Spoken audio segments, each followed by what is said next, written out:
Hey there, what's up internet? My name is BlackLightAttack, and welcome back. Welcome to episode 12 of Let's Play Pokemon HeartGold MonoBug, and we are getting a phone call. Very annoying way to start the episode. This is actually going to be post-commentary. I did record this episode normally, and unfortunately it didn't pick up with the right microphone. At any given time I have 2 or sometimes 3 microphones plugged into my computer at once, and as such it's very important that before I start recording a commentary that I double check that the computer is reading the correct microphone, because it often just, for whatever reason, will just randomly switch to a different default recording microphone. But unfortunately I didn't do that this time and I'm paying for it. But anyway, here comes our rival Stalin. Tell me something. ... Is it true that Team Rocket has returned? What? You beat them? Ha! Quit lying! Are you serious? Then let's see how good you are being. So, yeah, so I'm just gonna go back and record this in post-commentary rather than try to salvage the crappy microphone. It sounded like I was recording from inside a tin can because it was picking up off my crappy headset microphone instead of my nice desktop microphone. But it is Monday, so we'll do the recap. Last time we beat the gym leader Bugsy, and I think also part of last week was getting our Paris Zoidberg, who we're trying to get some levels here by sending him out against the Ghastly.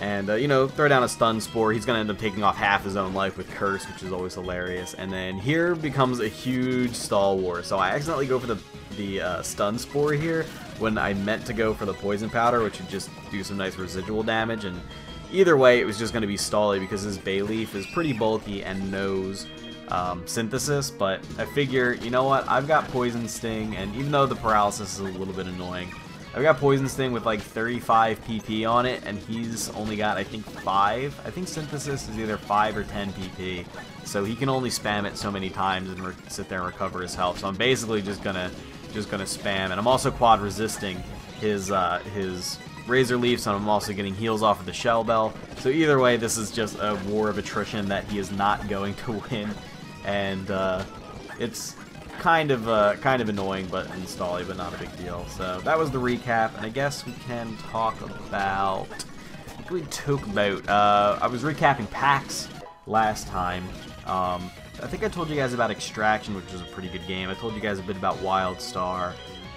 If I didn't, did I tell you guys about Extraction? I don't know. Extraction's like a new class-based shooter coming out in 2014. It's going to be free to play, and it's made by the guys who made Brink, which was a massive disappointment. But from what we've talked about, from what we've heard talking to the developers, me and the KB Mod guys, is they've learned a lot from Brink. Brink was a game with a lot of good ideas and a lot of great like customization and panache. But hold on, I hate the weak trainers poking me on. It doesn't matter who or what.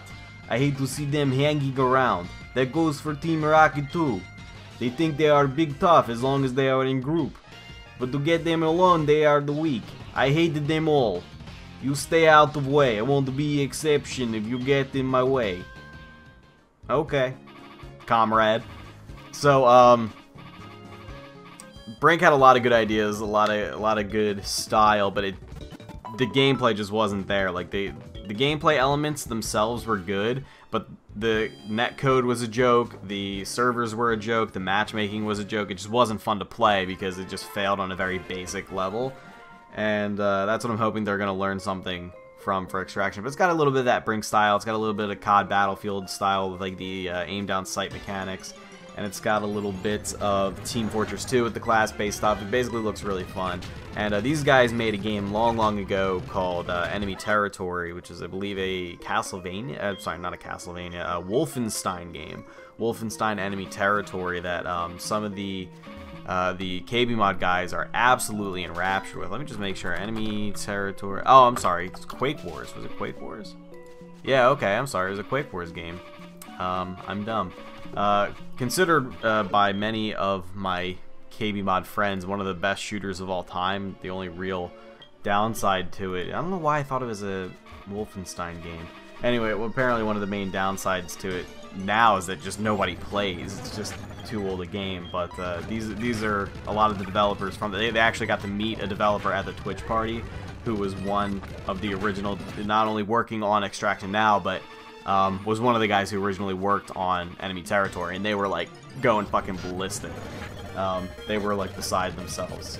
And yeah, so here Zoidberg's gonna faint, not a big deal. Right now we're doing the side quest where you gotta do the little puzzle to get the Farfetch so you can sneak up behind them. And I think this one takes me a second. I think I kind of go the long way around catching this one, but not a big deal. The encounter rate here was insane. I don't know if this is normal for Ilex Forest to just have encounters every like 2 seconds, but it just kept going on and on and on. Now this one, I don't know why I went at it. I think I was just kind of like, let's just hit the A button until I see an opportunity.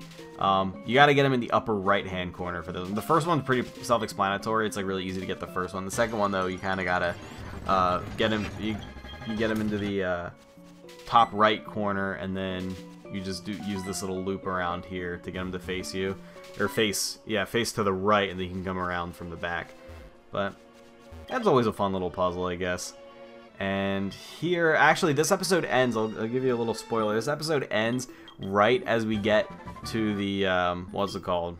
The headbutt tutor, and then the ROM crashes. I was really pissed.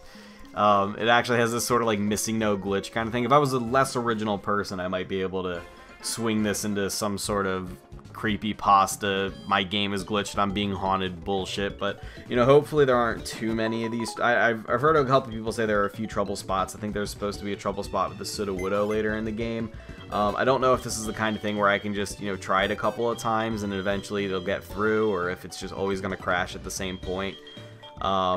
I really hope I don't have to like restart my game, because we're already like we're already kind of far into the game. I mean, 2 gym leaders, it's not incredibly far. It's something I can make up in a few hours, but I would not really want to play from the beginning to the end. But if things are just going to freeze up, there might actually be, just a forewarning, there may be a point in the future. Here I'm just grabbing Hungry Man to be the HM slave, but there may be a point where I have to say, like, okay, well, this ROM is just completely destroyed, so either I'm gonna have to find a working ROM or a patch, which may or may not allow me to keep my save file, and if it doesn't keep my save file, it depends on how far I am in the game, but I'll probably just try to catch back up, but that might mean I'm gonna have to miss some days, so that I have, you know, miss some uploads, so that I have time to just catch up and actually basically start my file over and catch up to the point so that it can just continue where you guys left off.